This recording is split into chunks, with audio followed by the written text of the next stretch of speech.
Ya, selamat sore. Jumpa lagi di kelas keempat, sesi DNA batch kedua, khusus untuk rekan-rekan mahasiswa ataupun alumni atau yang belum pernah bekerja, ya. Jadi topik kita hari ini adalah komunikasi di dunia kerja dan sikap interpersonal. Apa sih sikap interpersonal itu? Kenapa penting teman-teman untuk tahu dan nanti dipraktekkan? Karena dunia kerja itu rentan sekali dengan drama, ya. Drama, orang-orang yang kita tidak suka mungkin ada di sana, kita tidak bisa mengontrol itu semua. Jadi penting teman-teman memiliki sikap interpersonal dan kemampuan komunikasi. Topik akan dibawakan oleh Chief Impactful Program Devaling, Kak Arina Pradita. Hai Kak Arina. Halo, selamat Baik. sore semuanya. Selamat sore. Kak Arina udah siap untuk sharing ya? Sudah. Ya, silakan Kak Arin. Oke, ini spotlight saya jadinya dimatiin aja ya Mbak Surya. Yes. Oke, sebentar ya, saya share screen dulu.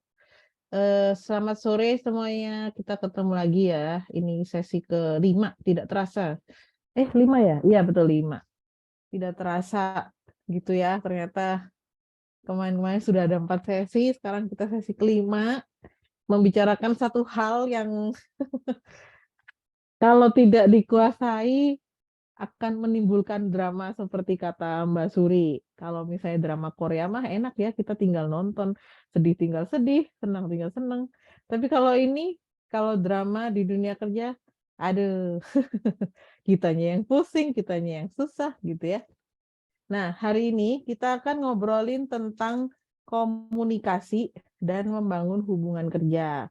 Atau kata lainnya adalah interpersonal. Jadi interpersonal itu adalah kemampuan kita untuk menjalin hubungan dengan orang lain.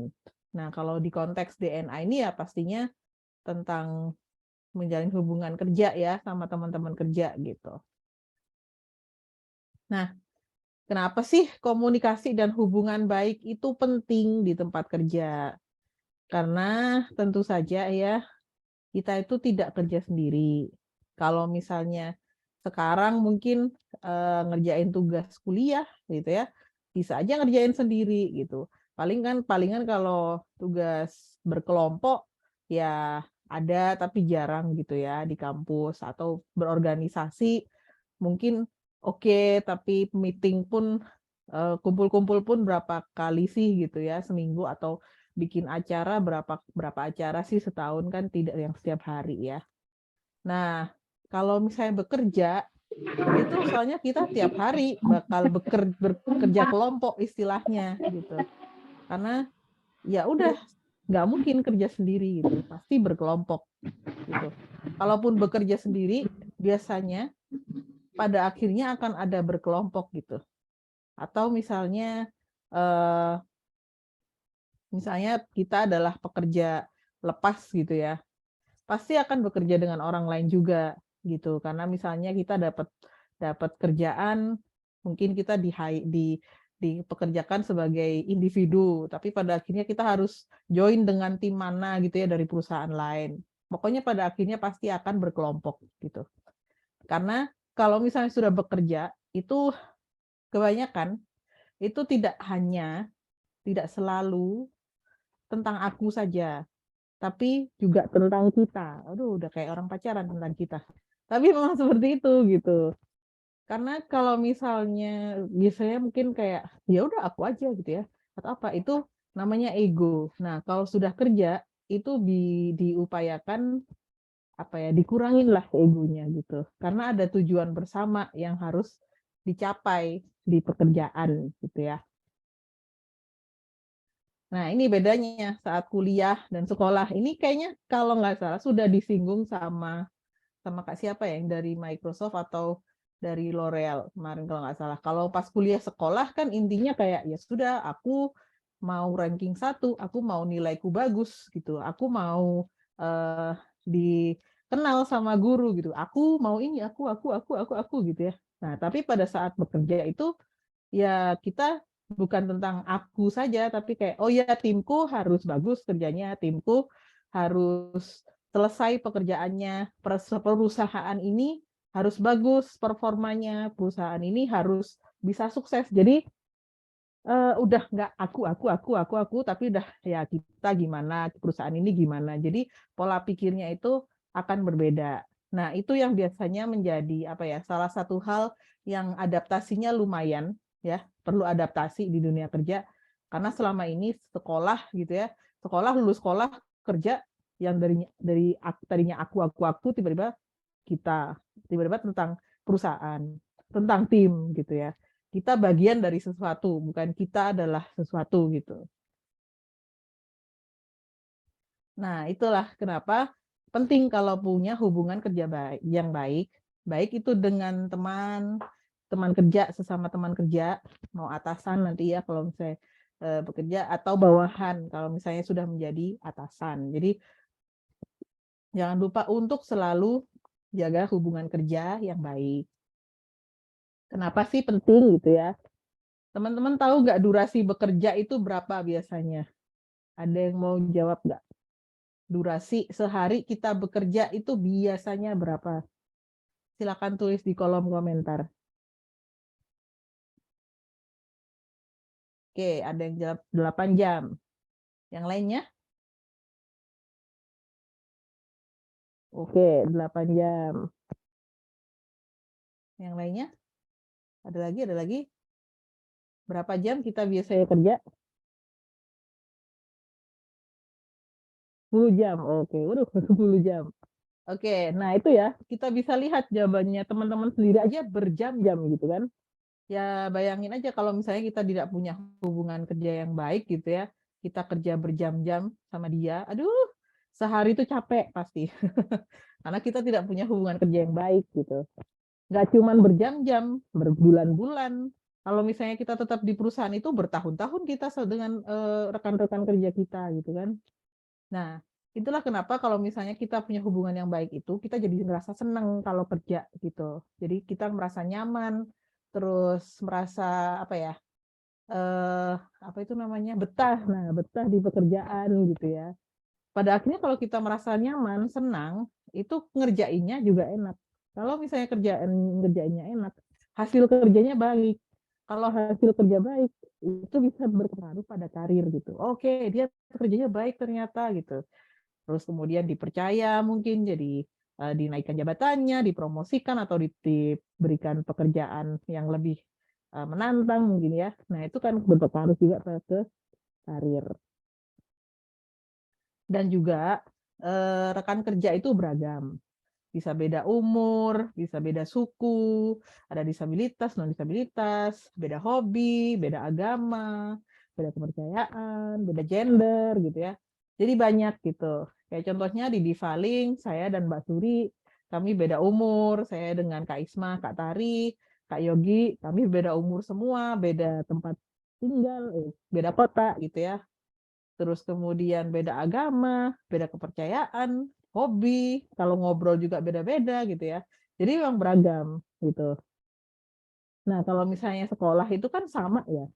Palingan yang lebih tua paling siapa, guru gitu atau kakak kelas. Yang paling lebih muda ya adik kelas gitu atau adik tingkat gitu kan. Ya itu aja, tapi itu pun kita tidak kerjasama gitu. Cuman sebatas tahu, sebatas kenal, sebatas diajarin atau mengajari gitu ya. Tapi kalau bekerja kan kita kerja bareng. Nah, itu beda. Karena setiap orang itu punya pola pikirnya sendiri, perilakunya sendiri, nilai yang dianut juga sendiri, gitu ya. Jadi beda-beda. Dan itu mungkin bisa sama, bisa juga beda. Dan itu cara menyikapinya juga berbeda-beda, gitu. Nggak bisa kita kayak, aku sih seperti ini ya orangnya, jadi aku akan memperlakukan semua orang seperti ini, gitu. Nah, itu kadang-kadang nggak bisa juga. Misalnya, oh dia orangnya lebih pendiam misalnya. Berarti aku kalau misalnya mau butuh informasi, aku harus tanya lebih misalnya. Terus teman yang lain dia lebih apa ya, lebih suka ngobrol gitu. Jadi kita nggak usah nanya pun dia sudah kasih informasi gitu. Nah itu kan caranya berbeda gitu. Kalau misalnya kita samakan semua hanya sesuai dengan yang kita pikir gitu ya, atau yang kita anut, nah itu susah. pasti karena kayak ya harus semuanya harus berbeda, beda-beda cara treatment-nya. Nah ini penting ya untuk teman-teman untuk mengenali siapa sih rekan kerja kita. Paling nggak tahu namanya lah, tahu namanya, dia umurnya berapa, asalnya dari mana, misalnya, atau udah berkeluarga atau belum gitu ya. Karakternya bagaimana itu harus dikenali juga. Ada yang kayak kerjaannya cepet gitu, selesai, sat gitu. Ada yang mungkin harus belajar dulu gitu ya. Nah itu bagaimana karakternya dia, seperti itu. Kenapa misalnya itu penting? Karena kita harus tahu gitu. Kita satu tim kan gitu misalnya. Kita tidak hanya bisa kayak peduli tugasnya kita apa gitu. Tapi teman kita itu tugasnya apa juga gitu. Karena mungkin kerjaan dia berpengaruh ke kita gitu. Contohnya misalnya saat ini saya jadi pemateri gitu ya. Kerjaan saya sekarang saya jadi pemateri, saya jadi narasumber gitu. Loh, berarti Mbak Suri harus tahu saya hari ini jadi narasumber, tidak mungkin MC gitu. Berarti oh oke, berarti Mbak Suri nanti yang MC. Nah, seperti itu. Jadi harus tahu tiap orang tuh kerjaannya apa gitu ya. Terus kemudian nanti hubungannya dengan kerjaan kita tuh apa gitu.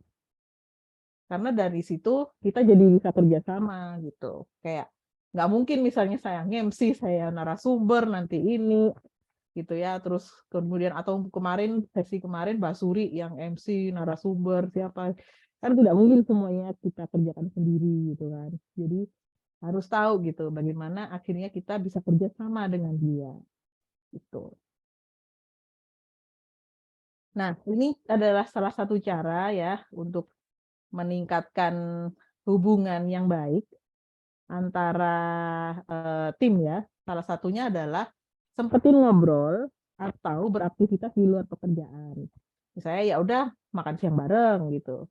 Atau misalnya kalau lagi kerja online gitu ya, ya udah kita anu yuk teleponan aja gitu, ngebahas ngalor ngidul, ngebahas apapun gitu gitu. Nah, itu kan jadi tahu kan, di luar pekerjaan pokoknya ya bahasannya gitu. Nah, itu untuk kenal lebih jauh gitu ya. Kenapa kita butuh kenal lebih jauh? Karena ya kita akan kerja sama dia berjam-jam gitu. Kalau misalnya nggak kenal kan nggak enak juga ya. Gitu. Nah, ini juga, ini penting teman-teman. Eh, banyak yang mungkin berpikir kayak, apa ya yang harus saya lakukan hari ini gitu ya. Ntar aja deh, saya nunggu nunggu apa nunggu instruksi, nunggu disuruh gitu. Tidak semua pekerjaan itu harus menunggu disuruh gitu. Apalagi kalau menunggu instruksi detail. Nah, inisiatif ini penting gitu. Jadi misalnya teman-teman udah tahu nih ada sesuatu yang terjadi dan itu ternyata tidak ada yang bisa mengambil pekerjaan itu. Tapi teman-teman sedang luang misalnya kerjaan udah selesai gitu yang apa ini. Tapi ini juga butuh gitu, butuh dikerjain. Kalau enggak ternyata pekerjaan itu akan menambah pekerjaan teman-teman besok gitu. Tapi belum disuruh nih gitu. Karena apa? Dikerjain aja gitu. Dan itu bisa harus dikomunikasikan juga gitu. Uh, misalnya saya ini ya bikin poster misalnya. Saya tahu poster itu akan diposting minggu depan. Tapi yang kerjaan minggu ini saya udah selesai nih bikin posternya. Enaknya ngapain ya sekarang? Oh iya, minggu depan aku harus pasang poster gitu ya, masih minggu depan sih. Tapi ya nggak apa-apa, bikin aja sekarang. Aku bikin sekarang deh gitu misalnya. Kemudian itu komunikasikan. Tim, aku garap posternya yang minggu depan sekarang ya gitu. Biar lebih mudah gitu. Nah, itu harus dikomunikasikan. Jadi teman-teman harus tetap ambil inisiatif, tapi juga mengkomunikasikan gitu.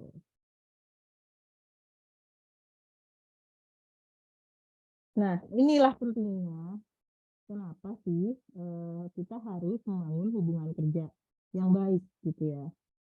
Karena masa kerja itu bisa jadi lebih lama dari sekolah atau kuliah. Mungkin sekolah kuliah 4 tahun, 5 tahun gitu ya. Tapi kalau misalnya kita kerja di situ bisa jadi 10 tahun, bisa jadi 15 tahun. Itu jauh lebih lama gitu. karena kita kenalannya dengan orang ini lebih lama dan juga kita kerjasama, kemudian sering sering apa ya, sering bareng gitulah ya untuk kerjaan. Jadi hubungannya itu bisa lebih kompleks daripada sekedar teman kuliah. Kalau teman kuliah, ya udah kita kelas bareng, kelompokan, kerja bareng sekali 2 kali gitu ya. Organisasi ya udah bareng ngerjain ini itu. Udah segitu aja. Tapi kalau kerjaan itu tidak gitu. Jadi apa namanya? Hubungannya adalah kalau pekerjaan itu nanti juga pengaruh ke karir kita gitu ya. Kemudian juga pengaruh ke pendapatan kita, kemudian pengaruh ke citra diri gitu ya. Kita dipandang seperti apa gitu. Kemudian pengaruh juga ke kesempatan-kesempatan lain gitu. Misalnya ada pekerjaan yang lebih bagus gitu-gitu. Jadi hubungan manusianya itu memang lebih kompleks gitu. Karena tujuannya pun lebih kompleks kayak gitu. Nah, inilah akibatnya kalau tidak komunikasi dengan baik atau punya hubungan yang baik dengan teman kerja. Yang pertama, saling tidak bersenang. Mungkin awalnya hanya tidak senang antara 2 orang gitu ya. Tapi yang namanya tidak senang itu kadang-kadang orang akhirnya pingin orang tahu kalau saya tuh nggak senang sama dia atau dia membuat saya tidak nyaman gitu. Akhirnya bilang ke ini itu. Akhirnya setelah saya tidak senang tuh tidak hanya dirasakan oleh 2 orang, tapi banyak orang gitu. Bisa jadi satu timnya, bisa jadi bahkan satu perusahaan gitu ya. Akhirnya tidak nyaman. Tidak hanya mereka berdua, mungkin orang lain juga tidak nyaman gitu. Dan yang bahaya adalah kalau kita jadi egois. Nah, itu susah sih. Maksudnya ego itu tidak hanya untuk bekerja sih, kehidupan juga. Tapi kan kerja itu juga bagian dari kehidupan ya. Jadi itu harus dilatih ego itu. Kemudian salah paham. Ya, Paling Karin, parah adalah pekerjaannya tidak sukses, citra diri berkurang, Karin. perusahaan ya. Ya maaf nih ada teman-teman yang bilang suaranya Karin kayak kadang jauh, kadang keras banget. Oh, oke. Sebentar, sebentar.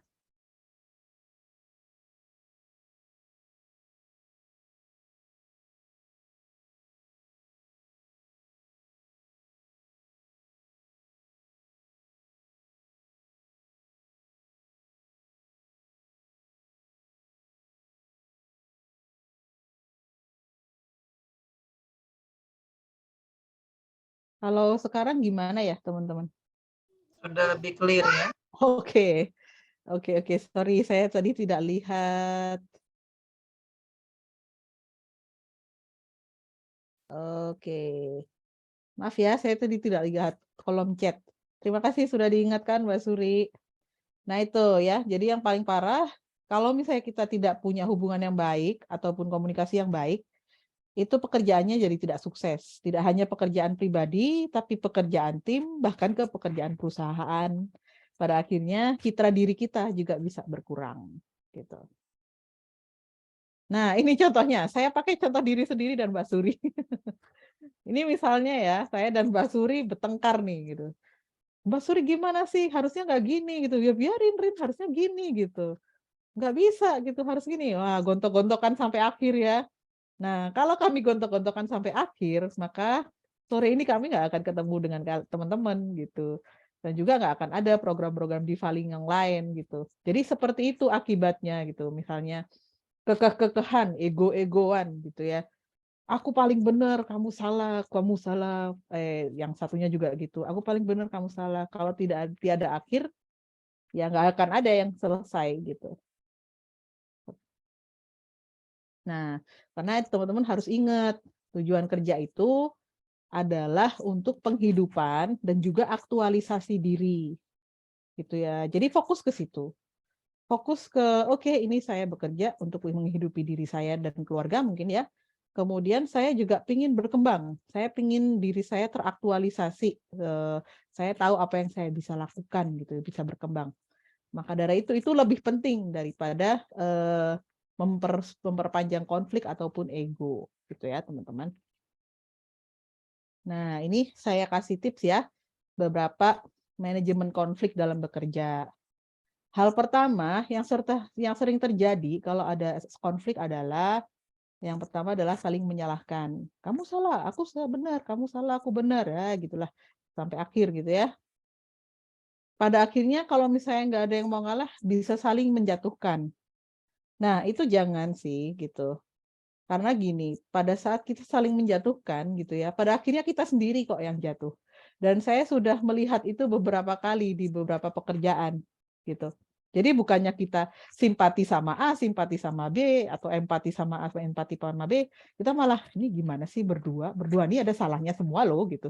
Ada benernya semua, ada salahnya berdua semua gitu. Jadi di mata kita juga nggak enak gitu, seperti itu.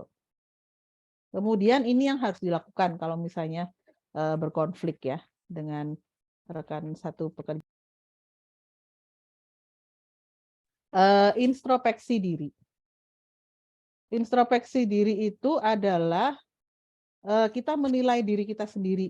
Apakah kita sudah cukup baik gitu ya. Karena introspeksi diri itu lebih susah daripada nyalahin orang. Menyalahkan orang lain tuh mudah kayak dia salah gitu. Tapi kayak apakah kita juga salah? Apakah kita benar ataukah dia ada benarnya? Nah, itu yang lebih susah gitu. Itu harus dilakukan gitu. Dan juga ini yang penting, lihat dari perspektif orang lain. Oke, mungkin di mata saya dia tidak benar. Tapi maksudnya dia tuh gimana ya gitu. Apakah orang lain menganggap ini juga sesuatu yang tidak benar gitu misalnya. Karena tidak ada orang yang 100% benar atau 100% salah. Kalau orang berkonflik, pasti dua-duanya ada benarnya, dua-duanya ada salahnya.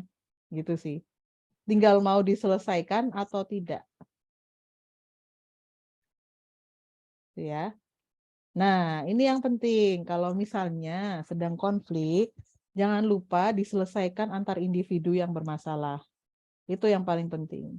Gitu ya. Jadi obrolkan baik-baik, masing-masing introspeksi. Kalau misalnya sepertinya kamu tidak introspeksi, sebenarnya aku yang introspeksi, itu masih menyalah-nyalahkan gitu ya. Jadi tetap misalnya komunikasikan dengan baik gitu ya, dan juga obrolkan dengan baik. Kalau misalnya memang berlarut-larut, bisa meminta mediasi dari pihak lain yang objektif. Tapi teman-teman misalnya minta ke HR atau misalnya minta ke atasan gitu ya, Pak ini saya ada masalah nih sama dia gitu. Bisa nggak minta tolong dimediasi gitu ya. Tapi tetap saja teman-teman, yang namanya mediasi itu ada batasnya. Pada akhirnya yang tetap harus menyelesaikan konflik adalah individunya. Gitu. Mediasi itu cuman penengah aja gitu. Memberikan memberikan perspektif aja gitu. Tapi tetap eh, yang bermasalah yang harus menyelesaikan gitu ya. Nah, ini ya kuncinya itu bangun komunikasi. Jadi jangan miskomunikasi. Kalau misalnya nih eh ada informasi atau apa, pastikan teman-teman itu paham apa yang dikomunikasikan. Jangan sampai pura-pura paham. Jadi kayak, ya udahlah nanti aku nanya nanti aja deh atau nanti aku tanya temanku aja gitu ya. Jangan gitu. Kalau bisa dari awal sudah jelas gitu. Jangan pura-pura paham. Karena itu fatal. Mungkin ya udah deh kayaknya gini deh gitu. Ternyata pas dikerjain salah, gitu kan nggak enak. Kemudian jika kurang paham minta ulangi lagi, coba tanyakan lebih dalam. Kadang-kadang itu apalagi yang mulai kerja ya, takut takut nanya misalnya. Kayaknya sayanya aja deh yang nggak paham gitu ya. Aduh nanti aku dinilai nggak pahaman lagi gitu. Nah tapi gimana lagi? Kalau memang tidak paham ya ditanya gitu. Karena kita juga mau menyelesaikan pekerjaan dengan baik gitu ya. Jadi nggak apa-apa gitu, minta ulangi. Nah, terus kemudian juga jangan lupa untuk minta bantuan kalau memang butuh. Nggak semuanya harus dikerjakan sendiri gitu ya. Kadang-kadang memang butuh bantuan gitu. Dan itu nggak apa-apa, minta aja bantuan. Dan yang tidak kalah penting adalah memberi bantuan. Beri bantuan kalau misalnya memang kayaknya teman saya butuh bantuan deh. Kita pikir teman kita butuh bantuan aja, silakan ditawarin gitu. Jadi nggak perlu tunggu dia beneran minta bantuan. Saya, kamu butuh bantuan nggak gitu. Kalau misalnya teman-teman punya apa namanya, teman-teman punya kemampuan atau keterampilan sesuatu ya, yang dibutuhin sama teman-teman satu timnya, dan teman-teman lihat timnya itu sedang butuh skill itu, nggak usah nunggu ditanya dulu, langsung aja kayak butuh bantuan nggak gitu, mau aku bantuin gitu. Nah itu kayak akan dihargai juga gitu ya, seperti itu. Nah yang terakhir, jadi pribadi yang menyenangkan tuh bekerja sama. Istilahnya tuh teman-teman bayangin teman-teman tuh suka orang seperti apa sih kalau misalnya kerja bareng ya. Nah jadilah orang yang seperti itu gitu. Karena itu akan lama banget gitu ya. Gitu.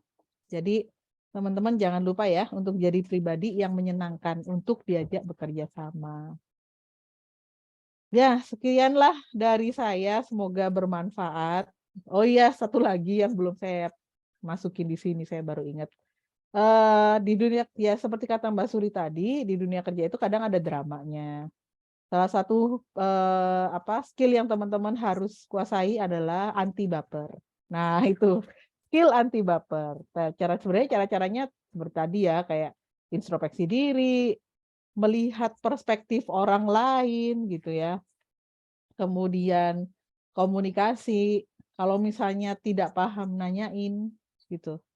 Jadi karena gini, pekerjaan itu kan pasti menuntut kita sesuatu gitu ya. Misalnya ini harus diselesaikan, itu harus diselesaikan gitu. Akan sangat sayang banget kalau misalnya tambahin baper gitu.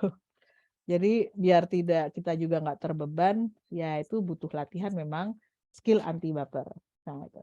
Oke, baiklah. Terima kasih, saya kembalikan ke Mbak Suri. Terima kasih banyak Kak Arina. Oke, itu tadi sharing dari hal yang mungkin banyak sekali orang-orang yang anggap, ah itu doang, penting apa sih gitu ya. Ternyata itu sangat penting teman-teman ya, terutama dalam mengelola emosi, dalam menyelesaikan konflik atau berkomunikasi dengan rekan-rekan kerja. Oke. Silakan ada yang mau sharing tentang kejadian-kejadian di kantornya, mungkin ya di ex kantornya yang terjadi karena miskomunikasi atau mampuan dalam menyelesaikan konflik misalnya. Silakan sharing ya. Atau ada yang mau bertanya, nih gimana ya kalau misal kita tersinggung dengan kata teman kerja misalnya, apa yang saya lakukan apakah saya harus jujur sama dia gitu ya. Ini ada satu orang yang angkat tangan. Oke, Hana Pertiwi. Silakan Hana. Selamat sore, terima kasih atas kesempatan yang diberikan. Izinkan saya bertanya, misalkan kita melamar kerja interview, kemudian sudah diterima, dijelaskan job desk-nya, terus kita jalani nih beberapa bulan, tapi kan kita nggak tahu ya, kalau ke depannya tiba-tiba ada tambahan pekerjaan. Nah, tambahan pekerjaan ini di luar job desk yang udah di dalam perjanjian kerja, itu apakah kita boleh menolak atau memang harus menerima? Nah, kalau misalnya menolak, bagaimana cara menyampaikannya, atau menerima, bagaimana cara menyampaikannya? Kemudian yang kedua, kalau misalkan kita udah perjanjian kerja 8 jam, terus kita udah merasa selesai pekerjaan kita, tapi di lingkungan kita tuh jadi omongan gitu, enak banget dia pulangnya cepat gitu, jam 5 udah pulang gitu. Kadang-kadang kita nggak enak hati gitu, bagaimana kita menghadapinya, karena kita kalau misalnya mau nunggu teman-teman yang lain pulang, kita pun juga mikirin perjalanannya gitu. Terima kasih. Oke, terima kasih untuk pertanyaannya. Yang pertama, kalau ada kerjaan di luar job desk ya. Kalau kerjaan di luar job desk, ada beberapa pekerjaan di luar job desk yang ternyata itu nyambung ke pekerjaan kita gitu. Kalau memang itu masih ternyata secara apa ya, secara ternyata nyambung gitu ya dengan kerjaan kita, itu ya nggak apa-apa, diterima aja. Tapi kalau memang tidak, itu menurut saya sih tidak apa-apa ya kalau misalnya mau menolak. Tapi nanti kan kadang-kadang trikinya adalah yang bikin agak apa ya, kompleks adalah kalau misalnya apakah tim kita akhirnya menerima atau enggak kerjaan itu juga misalnya. Nah, itu juga. Jadi itulah kenapa harus dikomunikasikan. Kalau misalnya pun ada yang menerima kerjaan, dia harus komunikasiin ke kita, kita ada kerjaan tambahan nih, gini. Mungkin kita ambil misalnya seperti itu ya, tapi diambil itu misalnya nanti kita kerjanya gini ya, atau misalnya kita yang bertanya, berarti kita cara ngerjainnya gimana gitu. Itu kalau misalnya mau diterima. Tapi kalau mau ditolak ya sudah, komunikasikan aja gitu. Wah, ini kan di luar kerjaan saya gitu ya. Istilahnya mungkin saya tidak punya kemampuannya gitu, nggak punya keahliannya, kayaknya ini lebih cocok sama tim ini gitu. Ya itu ya nggak apa-apa, dikomunikasikan aja seperti itu. Yang kedua tentang jam kerja ya. Ya, kadang-kadang memang ada lingkungan kerja yang, ya itulah dramanya gitu. Ada yang iri-irian lah, ada yang katanya ya kita harus senasib sepertanggungan atau apa gitu ya. Nah, itu kadang-kadang memang bisa misalnya beberapa kali beberapa kali mengikut, beberapa kali kita apa namanya mengikuti kehendak kita. Gimana sih? Mas Suri nanti mungkin bisa tolong bantu. Jadi ya tidak apa-apa konformitas kadang-kadang, tapi kalau memang tidak bisa ya tidak apa-apa gitu. Sebenarnya itu memang agak apa ya, tidak semua tempat kerja itu memang sehat gitu. Nah, itu kita selalu punya pilihan apakah mau misalnya mengikuti itu atau enggak, kayak gitu sih. Kalau misalnya nyinyir-nyinyiran, di mana-mana pasti nyinyir-nyinyiran, pasti gitu. Jadi itu tergantung dari kitanya sih nanti mau bagaimana. Apakah memang sebenarnya itu kalau misalnya tidak apa-apa ya sudah gitu. Saya memang udah nggak ada kerjaan kecuali kamu memang butuh saya untuk mengerjakan sesuatu yang kerjaan saya gitu. Atau misalnya ternyata itu adalah lembur dan itu bisa diganti oleh perusahaan, misalnya ditambahkan di uang lembur ataupun ditambahkan di cuti. Nah, itu juga kembali lagi ke kita, mau ngambil nggak gitu sih, seperti itu. Semoga menjawab ya, karena memang drama dunia kerja ini agak gampang-gampang susah sebenarnya. Di satu sisi juga kadang-kadang kita ingin sesuai gitu ya, misalnya ya udah aku 8 jam selesai ya sudah gitu kan, tapi di sisi lain kadang-kadang juga harus apa ya, demi kenyamanan atau misalnya apa ya, ya tadi menjaga agar orang tidak nyinyir gitu ya. Jadi memang ini menurut saya materi yang agak susah sebenarnya karena nggak terlalu ada hitam putihnya gitu. Tapi teman-teman harus tahu kalau misalnya teman-teman juga punya hak untuk memilih gitu ya, apa yang mau dilakukan di pekerjaan, seperti itu. Baik, terima kasih Kak Arin. Ya, memang benar ya. Jadi topik yang sekarang itu terkesannya remeh-temeh, tapi memang sangat sulit karena ini skill seumur hidup ya, teman-teman. Jadi kamu tuh latih terus-menerus. Tidak ada yang bisa expert hanya dalam 1 tahun, 2 tahun. Ini dilatih terus-menerus gitu ya. Oke, pertanyaan selanjutnya ini dari kolom chat. Ada Lazaro Unpam. Jika ada perbedaan antara individual dengan tim, sebagai contoh dalam tim harus mengenakan seragam yang wajib dikenakan dalam kantor. Sedangkan individual ini tidak bisa mengenakan seragam tersebut dikarenakan beliau memiliki gangguan motorik.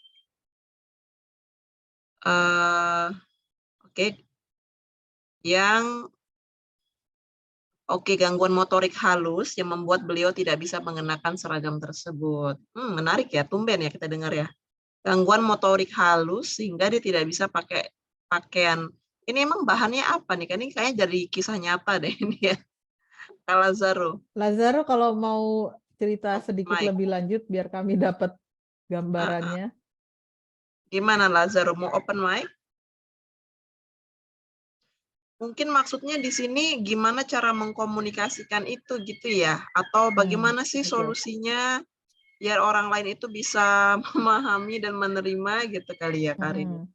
Yang pertama pastinya komunikasiin gitu ya. Saya misalnya punya gangguan motorik halus, jadi misalnya ini saya tidak tahu detailnya bagaimana ya. Jadi saya misalnya gambarkan misalnya kalau pakai baju ini tuh saya jadi gatel-gatel misalnya.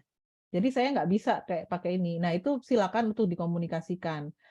Kalau misalnya kekeh gitu, nggak bisa, kamu harus sama gitu. Kalau misalnya orang lain ini ya kamu ya ini juga. Mungkin bisa dicari apa namanya tidak bisa mengenakan kancing baju. Oh, oke.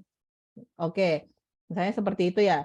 Berarti kan sebenarnya akan ada alternatif yang bisa dilakukan. Contohnya adalah ternyata ini berkaitan tidak dengan bahannya ya. Jadi oke, sudah terjawab dengan mengenakan kancing baju. Misalnya bisa nih apa namanya? Dimodifikasi sedikit seragamnya. Kancingnya sudah dipasangin gitu misalnya. Jadi pada waktu pakai baju tidak perlu kancing dari atas ke bawah, tapi langsung masukin gitu. Misalnya seperti itu. Jadi kadang-kadang kalau misalnya di perusahaan itu kita sudah komunikasi apa, ternyata yang ngeyel lah apa, cari lagi alternatifnya gitu. Yang penting kita akhirnya bisa kerja gitu sih. Semoga menjawab ya Lazaro. Oke, intinya coba diomongin gitu ya, terbuka. Kalau memang dia kekeh, itu tempat kerjanya, ya udah ikutin aja. Terus kalau ada efek sampingnya, nah kasih lihat tuh dia, ini loh efek atau kendala yang saya miliki gitu ya, kalau nggak bisa dapat win-win-nya ya. Jadi mereka bisa lihat langsung dampaknya kalau memaksakan kehendak sepihak gitu ya. Iya, atau cari alternatifnya yang oke kamu merasa nyaman pakai baju itu, mereka juga tahu kamu pakai seragam itu gitu. Jadi kan apa namanya win-win gitu. Benar, alternatif gitu ya. Oke, terima kasih Kak Arin. Yang kedua nih dari kolom chat juga ada Rahmat Fahri Naim. Selamat sore, saya ingin bertanya, kan seperti yang dibilang Kak Arin, bahwa karena teman kerja bakal jadi orang yang kita ajak kerjasama dalam waktu yang lama, maka kita harus akrab sama rekan kerja tersebut. Pertanyaan saya adalah, bagaimana caranya agar saya bisa menjalin keakraban dengan orang lain, sedangkan saya sendiri menyadari membaca bahasa tubuh secara nonverbal seperti membedakan ekspresi sekedar senyum, cemberut, dan ekspresi lainnya saja masih kesulitan. Adakah cara lain yang menjalin keakraban tanpa harus atau perlu membaca mikroekspresi manusia? Oke, gimana nih Kak Arin? Oke. Komunikasi itu memang salah satu bagiannya kita memperhatikan mimik orang ya. Tapi kan kayak misalnya nih, saya tutup kamera sekarang. Terus teman-teman apa namanya istilahnya wajah saya tidak ada di layar, tapi kan masih tetap tahu kan apa yang saya omongkan. Misalnya saya ketawa hahaha gitu ya. Teman-teman masih tahu saya ketawa atau misalnya saya sedang mengeluh, "Aduh hari ini nggak enak tahu, kerjaannya," misalnya seperti itu. Itu kan tahu ya. Jadi, mikroekspresi itu hanya bagian aja gitu. Tapi komunikasi itu intinya ya kita paham apa maksudnya dan dia paham apa maksud kita gitu sih. Dan misalnya kayak mungkin, ini kan istilahnya, masih kesulitan, tapi ini, apa ya, seperti itu tuh bisa dilatih sebenarnya. Gitu ya. Walaupun mungkin nanti progresnya bagaimana, Maaf, yang boleh penting potong kita nggak? iya. Kenapa? Fahri? Ya, ini saya ngomong kayak gitu karena saya autisme, kesulitan saya itu gitu. Heeh. Ya, saya sejauh ini sayangnya bisanya itu kalau masalah yang suara itu yang kayak yang misalkan suara ketawa, suara sedih, suara senyum itu saya bisa. Jadi kalau saya ngerti tentang orang tuh kenapa-napa itu kalau mereka ngejelasin ke saya kenapa gitu. Cuman saya nggak tahu kenapa ya, saya kayak udah nyoba ngelatih itu tapi masih kesulitan aja gitu sebagai orang Mmm. Tapi masih paham ya, misalnya kayak saya ngomong apa, misalnya, tutup kamera, masih paham ya saya ngomong apa gitu-gitu ya? iya ya kalau itu masih, cuman kayak kalau masalah itu bisa dilatih kayaknya bakal jauh-jauh lebih lambat dari yang lain sih kalau dari segi itu. Apa ya, kayak Mmm. apalagi ini khususnya di Jawa ya. Ya Jawa ya. kan orang kadang-kadang di belakang kita mereka manis gitu kan, tapi di depan kita mereka manis, tapi di belakang mereka nusuk sekali gitu, kayak gitu-gitu. Kan kalau bisa diekspresikan enak banget, cuman sayangnya ya, saya malah lebih gampang akrab sama orang Padang gitu, yang frontal gitu ngomongnya gitu. Nah, itu memang Itu bagian pengalaman. dari pekerjaan adalah dengan orang yang beda-beda gitu. Tapi apa ya? Saya tadi mau apa? Apa ya? Yang penting memang gini, kalau misalnya ya tadi misalnya manis di depan, ternyata begitu di belakang gitu ya. Ya apa namanya? Ya sudah memang itu karakter orang dia gitu. Kadang-kadang kita harus paham, oh ya udah dia apa dia memang seperti itu. Kita jadi gini, kadang-kadang kalau, kita bisa aja cocok 100 bukan 100%, mungkin 75% cocok dengan orang. Kita suka ngobrol sama dia, tapi dengan si ini mungkin tidak terlalu. Ya sudah tidak apa-apa gitu. Sebenarnya, nggak apa-apa kalau misalnya mikro ekspresi itu juga bisa bohong soalnya. Maksudnya kayak ya udah saya bisa aja kalau misalnya saya berpikir, "Oh iya ya aku harus kelihatan senang," ya udah saya menjadi kelihatan senang padahal hari itu mungkin enggak gitu. Jadi yang paling penting adalah, ya itu tadi kita tahu mereka komunikasi apa, kita komunikasi apa gitu dan, eee, itu mungkin bisa dilatih tapi ya kalau misalnya kita punya yang sudah kita mampukan gitu ya misalnya, "Oh ya aku masih paham kok dia ngomong apa," itu tidak apa-apa gitu dan, apa namanya, fokus ke itu aja, kayak gitu sih. Jadi kadang-kadang di dunia kerja memang, oke kita harus membangun hubungan yang baik gitu ya. Nah, definisi hubungan baik itu tidak selalu kita dekat dan tahu ceritanya orang ini gitu, tapi ada yang sekedar, ya sudah saya bekerja dengan dia, yang penting kerjaan ini selesai atau saya bisa, ngobrol sedikit gitu misalnya, itu masih hubungan baik gitu, daripada kayak saya sudah nggak mau kerja sama dia karena dia A, B, C, D, E, F, G gitu ya, yang satunya juga gitu. Nah, itu sudah hubungan yang tidak baik, gitu. Itu sih bedanya teman-teman, gitu. Semoga menjawab ya, Fahri. Oke, tambahan mungkin ya Kak Arin. Eh, Siap. karena berkaitan sama komunikasi ya tadi ya. Komunikasi di tempat kerja, apakah berarti kita harus akrab sama teman di kantor? Menurut saya tidak harus akrab, Fahri. Akrab itu maksudnya berteman baik gitu loh, ya. Sebenarnya apa tujuan membangun komunikasi? Seperti yang Kak Arin bilang tadi, supaya bisa saling paham dan mencegah miskomunikasi. Ya, itulah makanya kenapa komunikasi harus dibangun. Contohnya di Divaling, kita ada berenam, tapi kita nggak akrab satu sama lain. Saya akrab cuma sama beberapa aja, akrab dalam artian bisa ngomongin apapun di luar kerjaan. Sama selebihnya, apa bisa ngomongin apapun di luar kerjaan? Enggak. Jadi hanya sebatas ngomongin pekerjaan saja gitu. Tapi saat kita berkomunikasi terkait pekerjaan, pastikan semua info terdeliver tanpa ada kekurangan info apapun. Misalnya begini, di Paling mau meeting besok misalnya gitu ya. Meeting besok jam 16.00 gitu. Dan saya bilang, tolong Rin buatin Google Calendar ya jam 16.00 gitu. Sedangkan timnya di Paling itu kan ada di wilayah Indonesia Barat, wilayah Indonesia Timur gitu ya. Sedangkan diinfokan 16.00 ya, besok jam 4 sore ya. Jam 4 sore yang mana gitu. WIB kah, WITA kah gitu loh. Jadi jangan sampai ketidakmampuan berkomunikasi di tempat kerja menciptakan miskomunikasi. Karena itu kan berdampak dalam menyelesaikan pekerjaan ya kan? Lebih ke arah sana. Jadi kalau tadi si Fahri bilang, saya tuh nggak bisa akrab sama orang, nggak masalah Fahri. Yang penting kamu bisa mendeliver info-info terkait pekerjaan itu tanpa menyebabkan miskomunikasi. Itu aja. Jadi kalau misal kamu ada kesulitan dalam melihat ekspresi orang, itu nggak apa-apa selama itu tidak berpengaruh kepada cara kamu menyampaikan tugas-tugas kamu atau menyelesaikan tugas-tugas kamu. Gitu.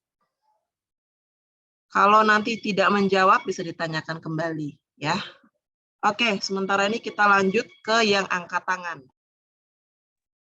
Yang angkat tangan Ade Yayang Latifah. Silakan Ade.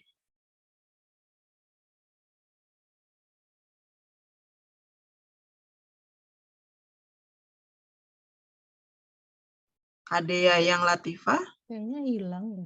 Oke, kita lanjut kalau Oh gitu ya. ada. Oh ada. Iya Halo ya. Kak, halo, halo. Oke, oke. Oke, silakan. Maaf, ini tadi saya agak berisik lagi di jalan, terus apa namanya, nyari-nyari tombolnya juga tadi, maaf ya. Oke, silakan Eh, pertanyaannya. ya, pertanyaannya adalah ada teman saya yang dia itu kerja di sebuah perpustakaan dan shiftnya itu ada siang sama malam. Nah, tapi dia itu karena dia disabilitas, dia dikasih keistimewaan shiftnya cuma siang, sementara dia sebenarnya pengen juga dapat shift malam gitu.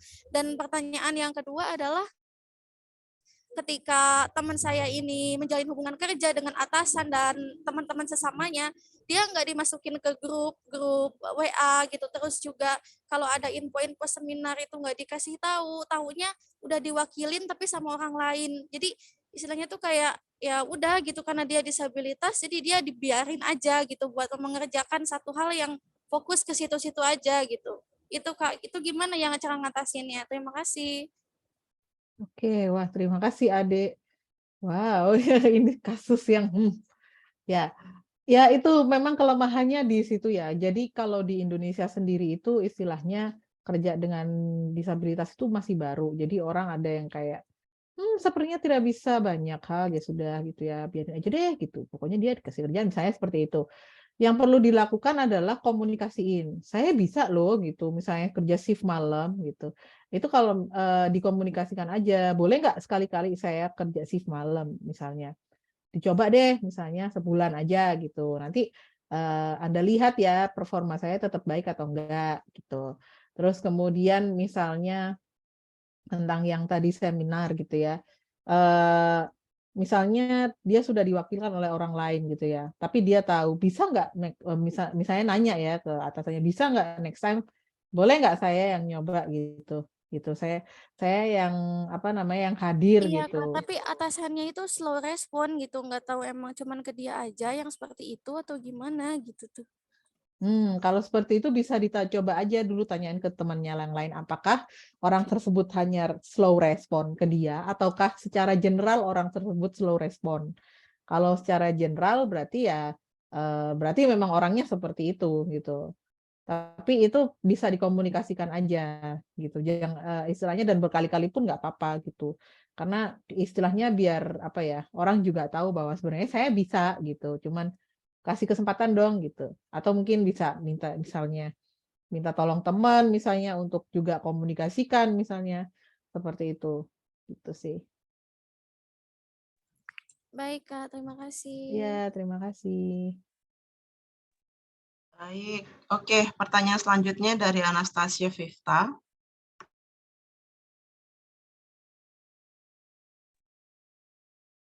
Halo Kak. Halo. Iya, silakan Kak Vifta. Ya, Iya. silakan.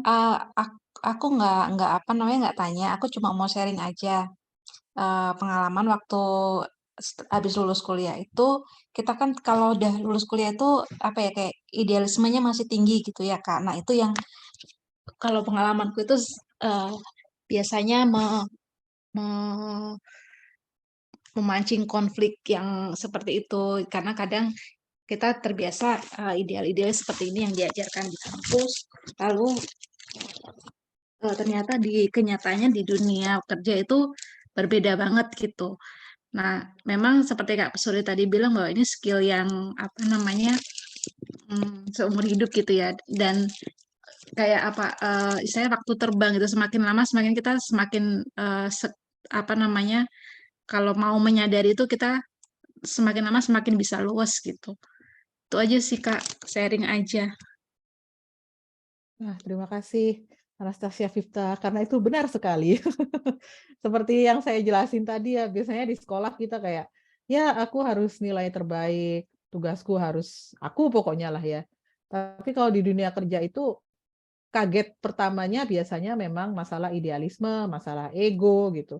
Oh ternyata di sini aku istilahnya harus mikir tentang yang lain juga, nggak cuman apa perspektifku aja gitu. Dan itu emang istilahnya prosesnya lama juga. Maksudnya tergantung orangnya ya, tapi biasanya orang akan berproses gitu. Jadi teman-teman nanti juga nanti kalau misalnya sudah kerja, ya mungkin itu yang akan terjadi, akan merasa kayak yang seperti tadi Anastasia ceritakan itu. Jadi kayak, oh ternyata idealisme saya nggak bisa dipakai di sini gitu. Tapi itu bukan berarti harus dimatikan. Misalnya kayak bisa pilih-pilih akhirnya gitu. Pilih-pilih, oh oke, ini yang ini. Karena idealisme itu kan besar ya. Tapi kan dia kan biasanya punya bagian-bagian sendiri gitu. Bagian-bagian itu kalau memang bisa dipakai di pekerjaan, dipakai. Kalau enggak, ya sudah. Gitu sih. Jadi nanti itu pembelajaran, salah satu pembelajaran, jadi kerja itu nggak cuma profesional, nggak cuma tentang hard skill, tapi juga tentang soft skill-nya itu, yaitu salah satu yang terbesar adalah belajar mengelola ego, terus kemudian mengelola idealisme, seperti itu. Terima kasih, Vifta, untuk sharing-nya. Sama-sama, Kak. Baik. Selanjutnya kita ke Kak Mufdi Abdillah. Muhdi Abdillah, silakan. Oke, Assalamualaikum, selamat sore. Mohon maaf, Bu, saya izin menyampaikan pertanyaan satu saja, Bu.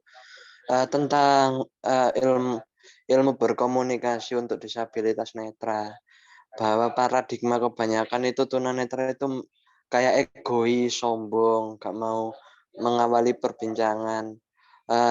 Nah, kira-kira ya, Bu, untuk mungkin tempat kerja yang cocok mungkin untuk tunanetra, soalnya masalah di lingkungan itu tunanetra itu ya kalau mau nyapa duluan, kalau mereka nggak tahu wajahnya noleh kemana, mereka salahnya apa, mereka malu begitu. Jadi kebanyakan tunanetra itu nggak mau mengawali, padahal komunikasi itu diawali dari salah satu mau menyapa begitu. Nah, problemnya di lapangan untuk disabilitas netra itu seperti itu. Kira-kira mungkin tips atau tempat lapangan kerja yang enggak membuat tunanetra dipersepsikan seperti itu kayak gimana ya, Bu ya? Oke, terima kasih pertanyaannya. Istilahnya kalau saya bilang gini, yang namanya rezeki itu kan memang harus dijemput ya.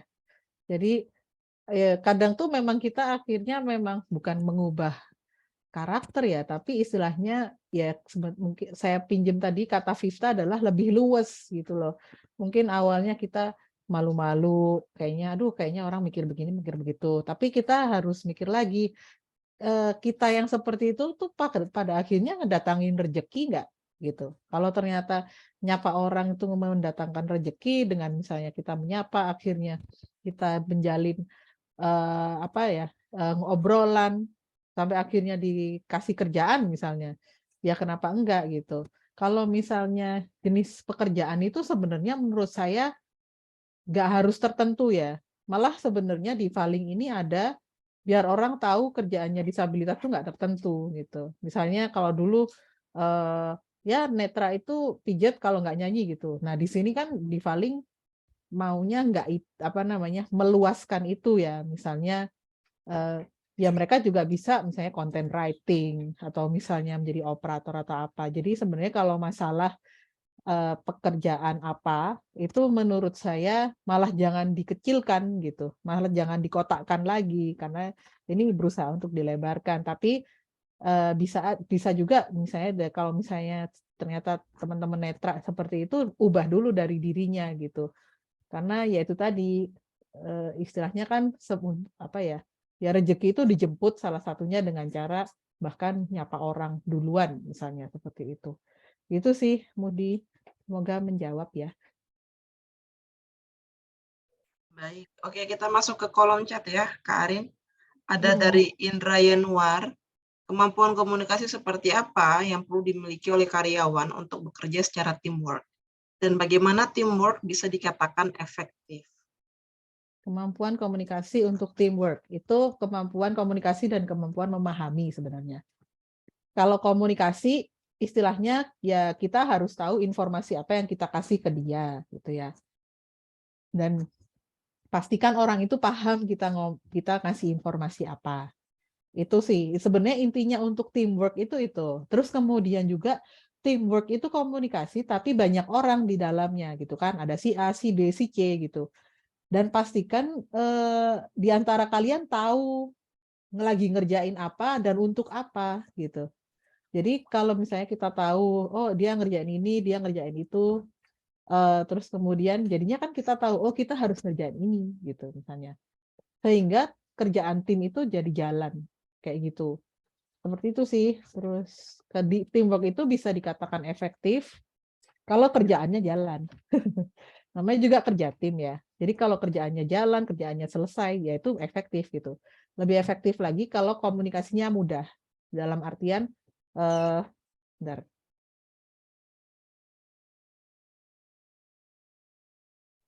Dalam artian kalian nyambung gitu. Oh maksud si dia ini gitu. Oh maksud si dia itu gitu. Berarti itu sudah efektif, tinggal dijalaninya bener nggak interpretasinya. Itu sih seperti itu. Oke. Terima kasih Kak Arin. Indra, kalau misalnya ada yang mau ditanya silakan ya kolom chat ya. Oke, selanjutnya dari Hufani Septavia. Izin bertanya, tadi kan dalam materi disampaikan kita sebaiknya punya inisiatif, tidak perlu menunggu instruksi. Nah, karena inisiatif ini kita jadi bekerja keras. Kemudian hasil kerja keras kita dinotis atasan dan ada beberapa rekan kerja tidak menyukainya karena kita terkesan mencari muka. Sebaiknya kita bagaimana, Kak? Terima kasih. Orang-orang nyinyir ini ya. Selalu ada di mana-mana. Istilahnya kita mau benar mau salah juga dinyinyir akhirnya gitu kan. Ya istilahnya gini, pada saat kita bekerja itu ya kita juga harus istilahnya bela diri sendiri ya. Kalau memang kita punya orangnya integritasnya bagus gitu ya, sudah inisiatif kerja keras kemudian benar dan itu membuat dinotis ya sudah berarti memang ya sudah itu adalah kerjaan kita gitu. Apakah orang lain pada akhirnya mikir bagaimana ya istilahnya kadang-kadang dengan orang-orang seperti itu ajak aja ngobrol gitu. Tapi ngobrolnya jangan kamu kenapa sih gitu enggak. Ya baik-baikin aja gitu sih. Karena apa ya? Akan selalu ada orang yang berkomentar, akan ada selalu orang yang berpikir apa yang kita lakukan itu untuk cari muka padahal emang benar seperti itu gitu ya. Seperti itu. Jadi memang trikinya di pekerjaan itu. Tapi kita balik lagi kita nggak bisa menyenangkan semua orang gitu. Kalau siapa yang mau disenengin ya diri sendiri gitu misalnya. Yang lain bonus. Kalau bos seneng alhamdulillah gitu ya. Kalau teman seneng alhamdulillah. Tapi yang pasti pada akhirnya kita tahu kita tuh seperti apa, kerjaan kita seperti apa. Kita apa namanya? Kualitasnya seperti apa. Karena pada akhirnya gini, dunia kerja itu kan luas ya dan panjang durasinya. Kalau misalnya kita mengurangi kayak integritas kita cuman biar orang lain nggak komentar ya ngapain gitu. Pada akhirnya mungkin mereka komentar lagi gitu misalnya. Jadi yang penting adalah jaga integritas diri sih gitu. Semoga menjawab ya.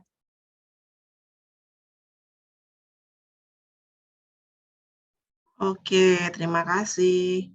Next ke Elvina Sitorus. Bagaimana mengelola emosi kita?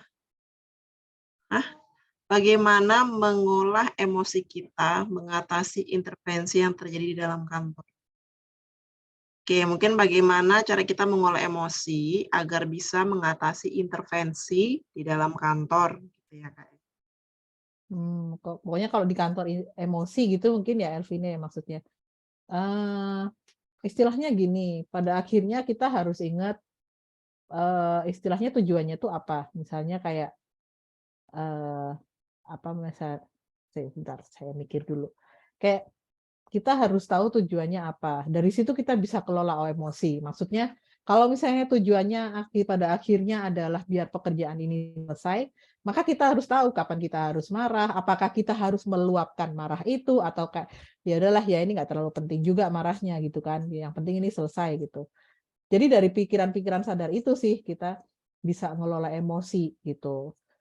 Apa namanya kalau misalnya ada orang yang menyebalkan misalnya istilahnya ya tetaplah menjadi orang yang sabar. Maksudnya dia apa namanya kayak apa kok sukanya cari gara-gara aja ya gitu. Kita pasti kesentil gitu kan. Tapi pada akhirnya kan biasanya orang akan capek kalau misalnya tidak ditanggepin gitu kan, gitu. Karena kita fokus, yang penting itu satu, kalau misalnya mau ngelola emosi itu fokus sama tujuannya apa, gitu. Kalau tujuannya kerjaan selesai, ini perlu nggak saya emosi gitu, gitu aja sih sebenarnya. Atau kalau enggak pergi dulu sebentar, misalnya ngadem lah ke kamar mandi, ngadem lah bikin kopi gitu, apa diam dulu gitu, itu nggak apa-apa sih gitu. Oke, memang mengelola emosi ini adalah PR juga ya. Kayaknya hanya orang-orang tertentu yang bisa berhasil mengelola emosinya. Oh iya, Jadi, mungkin.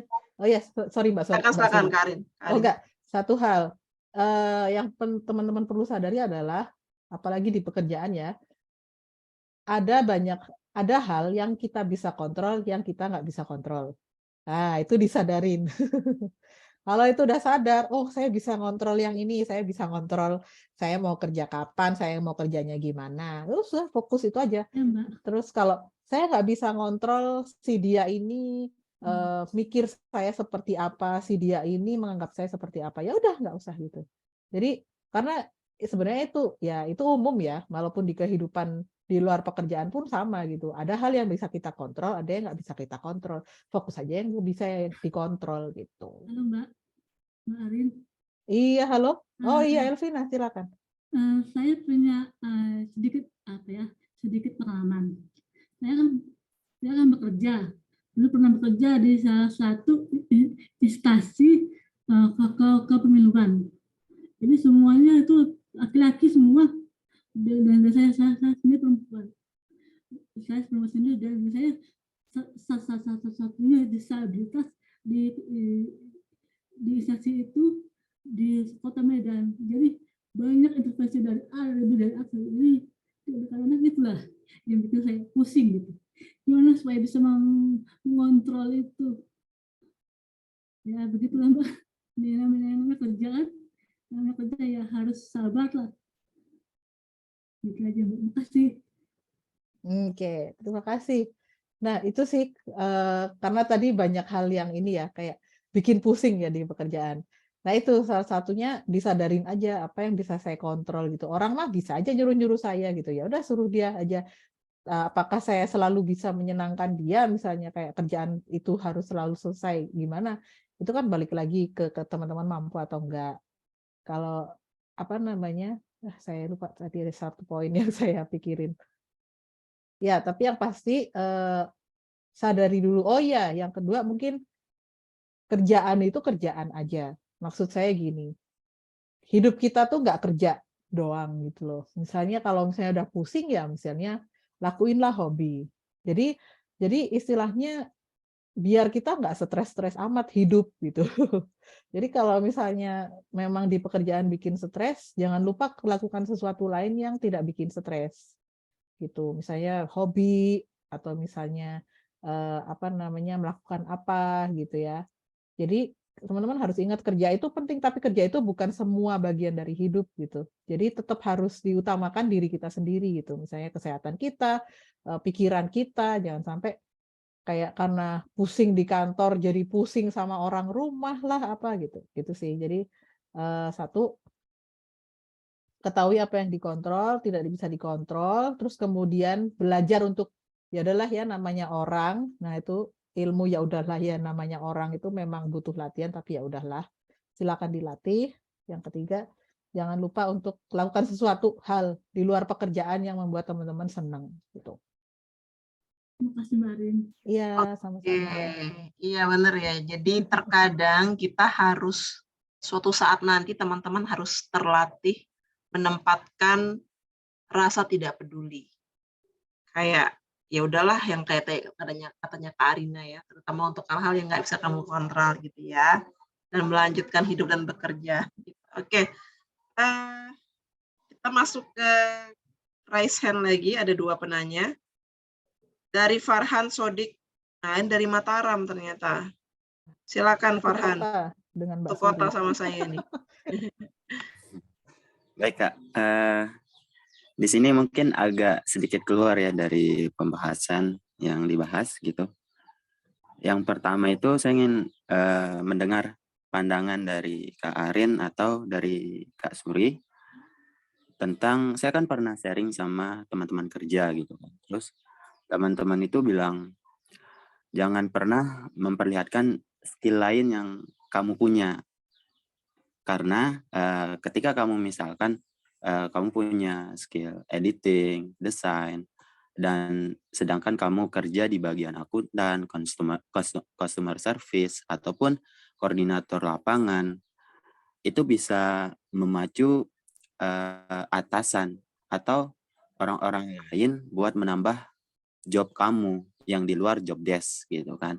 Sehingga apalagi dengan kita yang punya rasa tidak enakan yang berlebihan gitu untuk menolak. Sedangkan dalam hal itu juga tidak ada jenjang karir yang bakalan menunjang ketika kita terlalu maksimal dalam melaksanakan segala hal yang termasuk dari luar job desk. Bagaimana menurut pandangan Kak Arin atau Kak Suri? Terima kasih. Wah, terima kasih pertanyaannya. Nah, itu memang harus dilihat teman-teman, lingkungan kerjanya seperti apa. Ada lingkungan kerja yang, wah kamu istilahnya dia tahu kita bisa, tapi tidak serta-merta memanfaatkan, ada. Tapi ada yang akan memanfaatkan gitu ya. Nah, itu teman-teman perlu ketahui juga gitu. Apakah tempat kerja teman-teman itu seperti apa? Kalau memang tempat kerjanya adalah tempat kerja yang sepertinya memang mereka tidak akan mengambil kesempatan ya, tidak akan memanfaatkan maksudnya, ya tidak apa-apa, kasih tahu. Tapi kalau misalnya tempat kerjanya adalah tempat kerja yang ternyata seperti itu, oh mumpung dia bisa nih gitu ya, tapi juga kita nggak dapat apa-apa setelah itu. Nah itu silakan dikembalikan kepada teman-teman, silakan menolak boleh misalnya, aduh kerjaan saya masih banyak, karena pada akhirnya teman-teman akan ditanyain pekerjaan utamanya gitu, udah selesai belum gitu. Jadi utamakan yang itu. Atau misalnya pun punya skill itu, misalnya tidak usah dikasih tahu, oke gitu. Silakan seperti itu, tapi jangan lupa tetap kembangkan. Caranya misalnya ambil aja kayak job-job kerjaan sampingan yang kaitannya dengan itu gitu. Karena ya memang seperti itu memang ya drama-drama pekerjaan tuh istilahnya di DNA ini kami sih juga pinginnya kasih yang realnya. Jadi memang kadang ada yang seperti itu, ambil kesempatan misalnya. Tapi ada yang enggak. Tapi yang intinya adalah teman-teman jangan lupa kembangkan juga gitu. Jangan sampai karena tempat kerjanya misalnya ternyata tipenya yang memanfaatkan, terus ya udah kalau gitu aku sama sekali sembunyikan, enggak juga gitu. Silakan tuh misalnya itu dikembangkan, misalnya cari kerjaan sampingan, tambah-tambahan gitu-gitu sih. Semoga menjawab ya. Oke, mungkin tambahan sedikit, Kak Arin. Kamu juga harus belajar, misalnya nih ya, kamu melihat tempat kerja kamu memanfaatkan kamu gitu ya. Kamu juga balik memanfaatkannya. Caranya bagaimana? Gini ya, misalnya, oke, setelah kamu memprioritaskan pekerjaan pertama kamu ya, kemudian setelah kamu memprioritaskan pekerjaan pertama kamu, terus kamu tahu nih kalau kamu nggak dibayar untuk mengerjakan pekerjaan tambahan ini, ya kan? Ya udah pakai itu untuk menambah portofolionya kamu, ya. Jadi kayak oke, lumayan, ntar habis ini gue cari freelance yang berbayar. Tapi kalau sebelum mencari pekerjaan freelance kan kamu harus punya portofolio dong, ya. Pakai kesempatan itu. Cuman dikasih notes ke atasannya atau teman kerja kamu, kayak Kak Arina bilang tadi, Pak, Bu, ini saya harus deadline hari ini, saya kerjain ini dulu ya. Gitu. Ya, kalaupun misal dia nggak bisa ngasih kamu secara materi uang gitu ya, cari ya alternatif lain. Kira-kira apa hal lain yang kamu bisa barter? Gitu. Misalnya, oke gue kerjain tapi bayarin makan malam gue ya. Misalnya gitu ya. Kamu harus pintar-pintar gitu. Menghadapi orang yang suka memanfaatkan, kamu juga harus bisa memanfaatkan balik ya. Itu cara bertahan di dunia kerja ya. Oke. Mantap. Terima kasih Kak. Oke, iya satu hal mungkin ya yang saya bisa share ke teman-teman. Ini dulu saya sering kadang-kadang kalau ditanyain teman-teman saya tanyain. Menurut saya tempat kerja itu bukan cuma dia yang pakai tenaga saya juga pakai dia gitu. Yaitu mungkin salah satunya buat ngembangin diri, portofolio apa gitu. Jadi nggak selalu kayak teman-teman yang bekerja untuk perusahaan gitu. Tapi gunakan juga perusahaan itu untuk apa gitu sih. Seperti itu. Benar. Kira-kira. Oke, kita lanjut ya. Ini bisa jadi pertanyaan terakhir nih, atau mungkin setelah ini ada satu lagi. Dari Andi Zulfajrin. Silakan Andi Zulfajrin.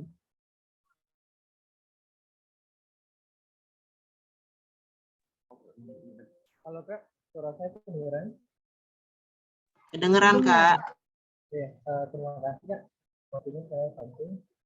Ya, saya paling dulu sekarang lagi dengan Kak. Oke Kak, apa namanya ngomong tentang komunikasi ya?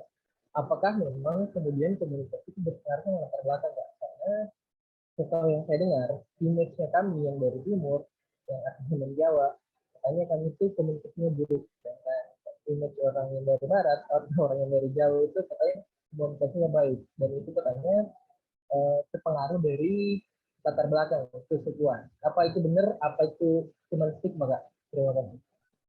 Zaf, semua kurang keras. Zaf, ulang dong. Aku ingin dengar. Halo, sudah jelas Kak suaranya? Apa pertanyaan saya sudah ditangkap? Mbak Suri tadi nangkep, saya agak nggak nangkep, tapi kayaknya JBI nangkep. Saya juga nggak nangkep. Oh, oke. Oh iya, nggak jelas ya? Kalau gini jelas ini nggak? jelas. Oke, iya. silakan. Sorry. Jadi gini Kak, apa namanya? Kan ada persepsi atau apalah namanya. Katanya komunikasi dari orang-orang timur atau orang-orang non Jawa tuh komunikasinya buruk karena latar belakangnya keras dan lain-lain. Sedangkan komunikasi dari orang Jawa itu sendiri bagus katanya karena cenderung lembut, cenderung legowo, asertif lah. Apa itu benar Kak? Komunikasi itu berpengaruh dari latar belakang kesukuan apa gimana ya? Terima kasih. Baik, terima kasih. Ada benarnya juga sebenarnya, karena apa namanya, sebenarnya itu bukan kesukuan ya, tapi lebih ke bagaimana cara kita dibesarkan, lingkungan gitu. Mungkin kalau orang Jawa itu siapa tadi yang bilang katanya bagus ya, mungkin bagus bagi siapa gitu kan, atau misalnya orang Timur tidak bagus bagi siapa, itu semua memang beda caranya gitu. Jadi saya tadi kan juga bilang ya di tempat kerja itu beda banget, misalnya ada beda suku juga masuk gitu ya. Nah itu kadang-kadang memang saya harus katakan kadang-kadang memang akan bisa menjadi sebuah sumber konflik gitu. Masalahnya kayak ini misalnya si A ini dari daerah yang dia kalau ngomong ceplas-ceplos gitu ya. Si B ini dari daerah yang kalau ngomong diplomatis. Si A ini tumbuh di sana selama 25 tahun, si B juga tumbuh di lingkungannya selama 25 tahun. 25 tahun itu mereka terbiasa dengan yang namanya cara komunikasi masing-masing. Ya kalau aku mau yang A, yang kalau mau ngomong ya ngomong aja gitu. Kalau yang B, ya kalau mau ngomong harus jaga hati orang gitu ya.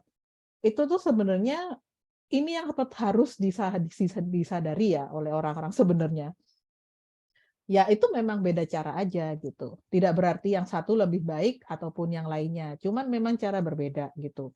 Dan apa namanya? Dan itu harus disadari. Itu salah satu mungkin nanti teman-teman juga harus belajar gitu. Oh, emang sih dia. Pada akhirnya gini loh.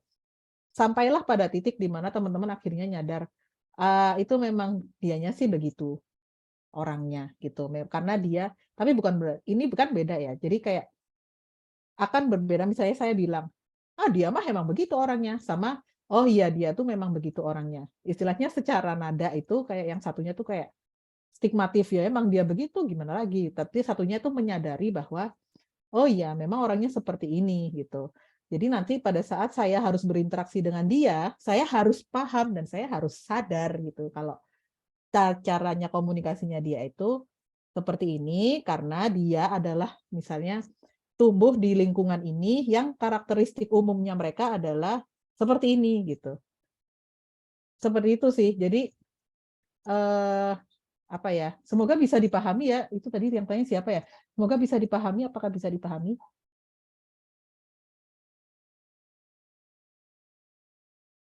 Oh, Andi Sulfa. Tadi Andi ya? Bisa Oh iya, dipahami? terima kasih Kak jawabannya. Ya, oke. Jadi seperti Sudah itu ya saya teman-teman. paham. Ya. Jadi ya memang seperti itulah gitu. Tidak masalahnya itu gini. Tidak semua orang itu paham kalau orang itu berbeda. Tapi banyak yang pingin orang itu sama kayak dia gitu. Karena kenapa? Kadang-kadang kita tumbuhnya itu di lingkungan yang homogen, dalam artian ya orangnya seperti itu aja gitu. Kita berpikir kayak ya di dunia ini mah orang seperti itu aja berarti gitu. Kalau saya nanti keluar dari sini, saya harus bawa diri saya ya seperti ini gitu. Tapi pada waktu kerja mungkin kita heterogen gitu. Misalnya si A dari sini, si B dari sini, si A karakter begini, B begini. Nah, itu itu harus disadari banget bahwa nanti itu akan berpengaruh misalnya ke cara komunikasi, ke cara kerjasama gitu ya. Dan itu perlu latihan gitu. Dan itu nggak apa-apa, teman-teman latihan aja karena itu memang semakin kita heterogen, ketemu banyak orang, tahu si ini, si itu, semakin kita tahu bahwa oh jenis orang tuh emang beda-beda aja gitu. Seperti itu sih.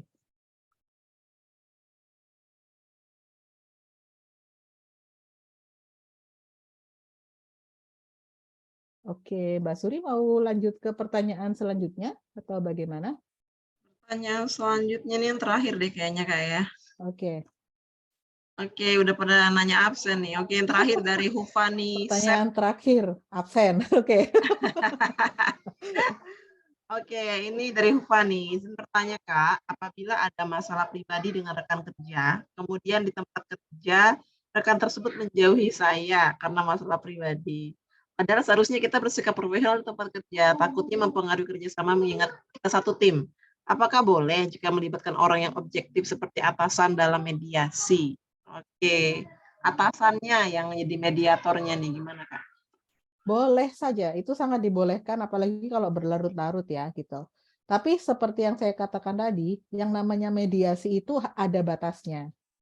Istilahnya kita minta tolong ke orang, kalau kita nggak nyoba sendiri juga, minta tolong terus kan orang jadi gimana juga ya. Nah itu juga batasan mediasi itu di situ. Karena gini, mediator itu fungsinya menengahi. Penengah itu bukan yang punya konflik gitu. Jadi walaupun ada mediator di situ, pada akhirnya yang tetap harus menyelesaikan masalahnya adalah orang yang berkonflik itu. Jadi dan itu apa ya?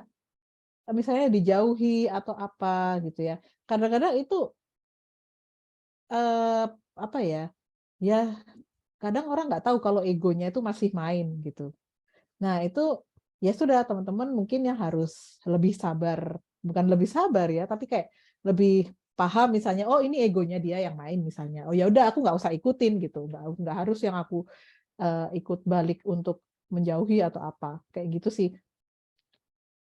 Karena gini, pada saat misalnya ada masalah pribadi, itu berarti, apalagi ini masalah pribadi ya, berarti ya memang harus disadari semuanya ada salahnya, semuanya ada benernya pasti gitu. Nah itu yang tinggal yang bisa nanti istilahnya menyelesaikan adalah siapa yang akhirnya paham ego itu apa dan ngelolanya gimana gitu.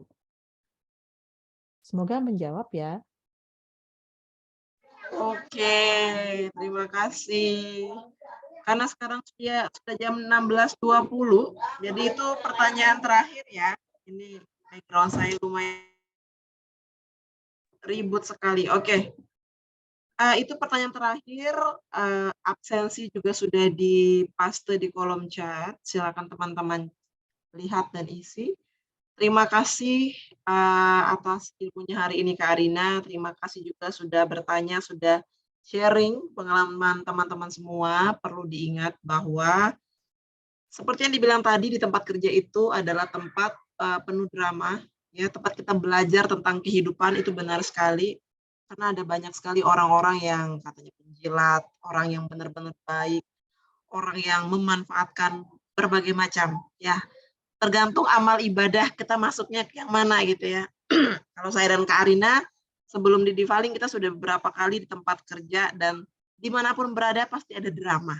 Ya, jadi saya harap teman-teman bisa belajar kekuatan batin gitu ya. Tidaknya bertahanlah minimal 1 tahun. Tapi kalau sudah sangat-sangat toksik dan beracun, silakan meninggalkan secepatnya, ya kan? Tapi teman-teman harus belajar yang mengolah emosi, ya kan, mengolah komunikasi. Komunikasi itu maksudnya belajar mengemukakan pendapat, belajar menyampaikan sesuatu dengan baik, bukan menyampaikan sesuatu dengan bahasa yang kasar gitu ya. Menyampaikan suatu pekerjaan juga supaya tidak miskom itu seperti apa. Nah, di sini dilatih, oke? Semoga tidak terlalu berat ya. Oke, segitu saja sharingnya sebelum kita tutup.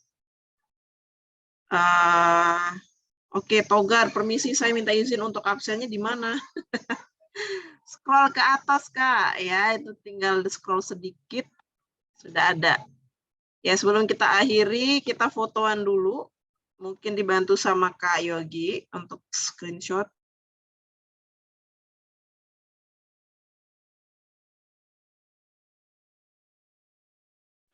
Oke, kita ada berapa slide nih.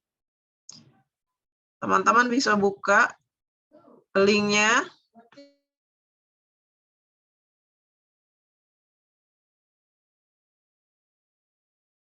Oke, coba buka kameranya teman-teman.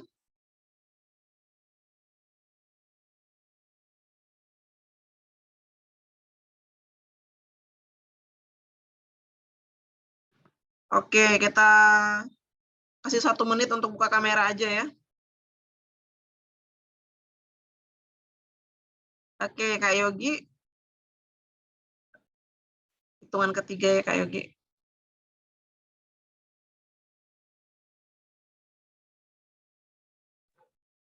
Dihitung, Kak Yogi. Hitungan ketiga ya, teman-teman. Sorry kalau agak rame. 3, 2, 1. Next slide. Ada 2 slide. Ini tunggu sebentar. Ini pada teman-teman dibuka deh. Soalnya kalau kalian buka pada saat dijepret itu jelek banget kelihatannya ya. Oke, segini aja. Kita ulang lagi Kak Yogi ya. Oke, Kak Yogi silakan hitung.